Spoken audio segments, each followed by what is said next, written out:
ils se sont dit, ce n'est pas Pierre, c'est son ange. D'où est venue cette intelligence pour que cette femme se dise, ce n'est pas Pierre, c'est son ange? Daddy, ça c'est l'une des premières questions sur le concept des jumeaux spirituels que nous avons reçu. Avons-nous réellement... On voit Matthieu 18, après que Jésus ait parlé de la communauté, des péchés, des brebis, il dit, gardez-vous de mépriser ces plus petits, parce que leurs anges voient continuellement la face de mon Père qui est dans les cieux. Donc, vous voyez, il y a une différence ici. On parle des anges de Dieu et des anges de ses plus petits. Exact. Alors, quelle est la différence entre les anges de Dieu et les anges de ses plus petits?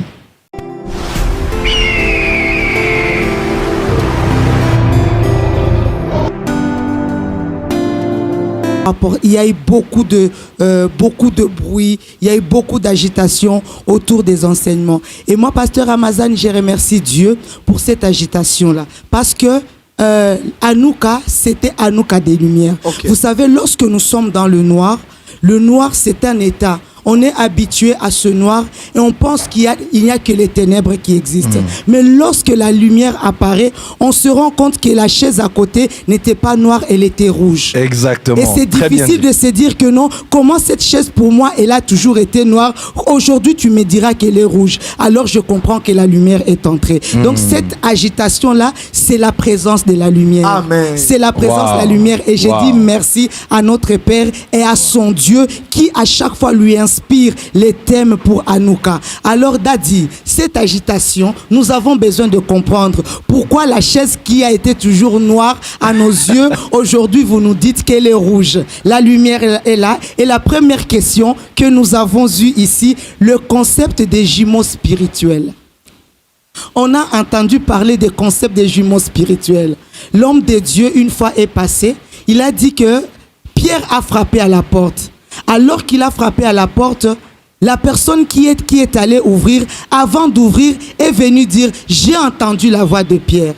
Et l'agitation et la réponse était de dire « Alors, c'était l'ange de Pierre ». Les jumeaux spirituels, ce concept papa, la lumière sur les jumeaux spirituels, ça nous a tous agités. Est-ce que les jumeaux spirituels existent? Une question est sortie. Ton ange, est-ce que nous avons des anges personnels? Daddy, ça c'est l'une des premières questions sur le concept des jumeaux spirituels que nous avons reçus. Avons-nous réellement des anges qui sont nos jumeaux et qui sont personnels, privés à nous? D'accord, merci bien. Je vais répondre à votre question. Pour beaucoup plus expliciter le sujet. Je ne suis pas l'orateur, je ne suis pas celui qui avait prêché ce thème. C'était un de nos orateurs qui nous a béni, le prophète Jérémie Zaki Arouva. Mais sinon, je puis faire un petit commentaire à ce sujet. Merci. L'expression jumeau spirituel n'est pas dans la Bible, mais c'est une expression pour exprimer une vérité, une réalité, ou rapprocher les gens de ce à quoi ressemble ce qu'on aimerait dire. Okay. Par exemple, quand je dis que toi tu es mes poumons, ou bien toi tu es mon cœur. Ouais. C'est pas que tu es mon cœur, tu es mes poumons. C'est une manière de dire. Là, je fais du lingala en français parce qu'en lingala, ça sonne mieux. Quand je dis tu es mes poumons, donc tu es vraiment ma force, tu es très proche de moi, tu es vraiment quelqu'un qui m'est très intime. Donc j'utilise cette expression pour exprimer ce que j'aimerais expliquer. Et j'utilise cette image-là pour... Voilà. C'est la meilleure image pour expliquer ce qu'on veut dire. C'est ainsi que des jumeaux, généralement quand on dit jumeaux, nés au même instant, des fois séparés de quelques secondes ou quelques minutes, mais qui se ressemblent. On parle de faux jumeaux, de vrais jumeaux, mais quand on dit jumeaux, on parle déjà de la ressemblance. Et pourquoi je crois a-t-il parlé de jumeaux spirituels?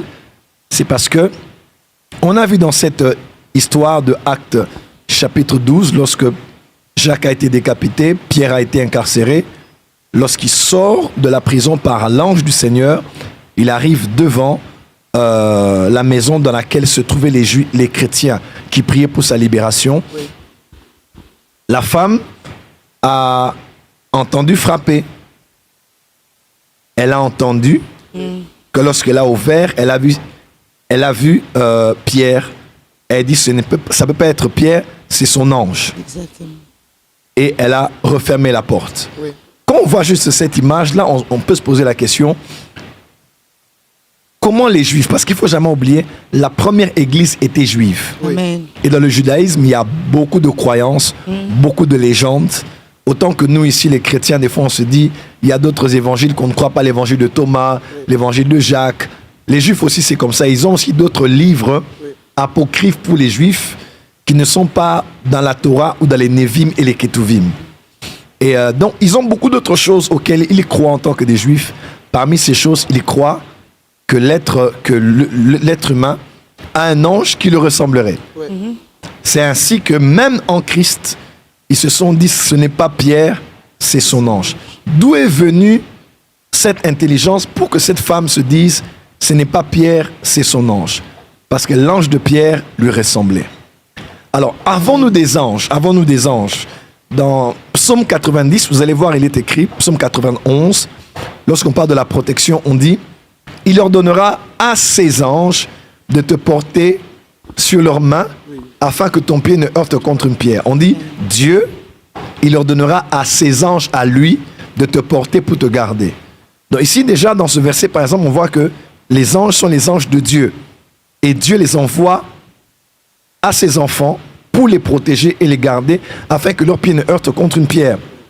Mais quand on voit Matthieu 18, après que Jésus ait parlé de la communauté, des péchés, des brebis, il dit, gardez-vous de mépriser ces plus petits parce que leurs anges voient continuellement la face de mon Père qui est dans les cieux. Donc, vous voyez, il y a une différence ici. On parle des anges de Dieu et des anges de ses plus petits. Exact. Alors, quelle est la différence entre les anges de Dieu et les anges de ses plus petits?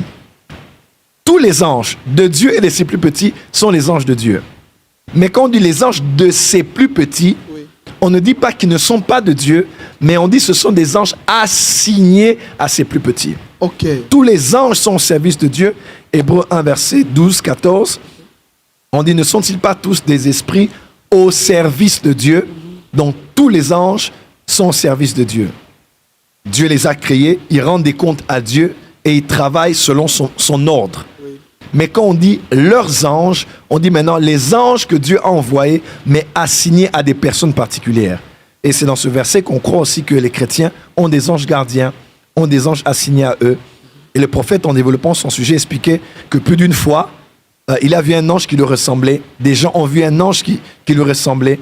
Et moi aussi, j'ai beaucoup vu ça. Des fois, je me pose la question, mais quand les gens me disent, prophète, j'ai rêvé de toi, j'ai rêvé de toi, j'ai compris avec maturité aujourd'hui que Dieu peut utiliser mon image parce que je suis son enfant. Amen. De deux, un chrétien peut avoir vu mon esprit, dans mon esprit à moi, va travailler et parler avec lui. Amen. Mais Dieu peut aussi avoir utilisé mon ange qui me ressemble, mais qui est allé enseigner à quelqu'un, parler à quelqu'un, orienter quelqu'un, parce que c'est mon ange, c'est l'ange qui est attaché à moi. Et voilà. Merci beaucoup, prophète. Donc, on comprend que tous les anges sont des anges de Dieu, mais la différence ou bien la spécificité, c'est au niveau de la mission. Dieu attache certains anges à certaines personnes et Daddy vient de le dire, quelqu'un peut rêver à cause du niveau de la spiritualité, à cause aussi de l'attachement d'un peuple à un homme de Dieu. Le Seigneur peut utiliser l'image de l'homme de Dieu pour beaucoup plus convaincre la personne, parce que la mission de Dieu aussi, c'est de ramener les cœurs des enfants vers le Père. Alors, s'il peut utiliser l'image de son serviteur, l'image de son roi, pour aller convaincre une personne, parce que la foi aussi de cette personne s'attache facilement à ce que Dieu fait avec un homme de Dieu, on ne va pas limiter Dieu, il le fera parce qu'il est souverain.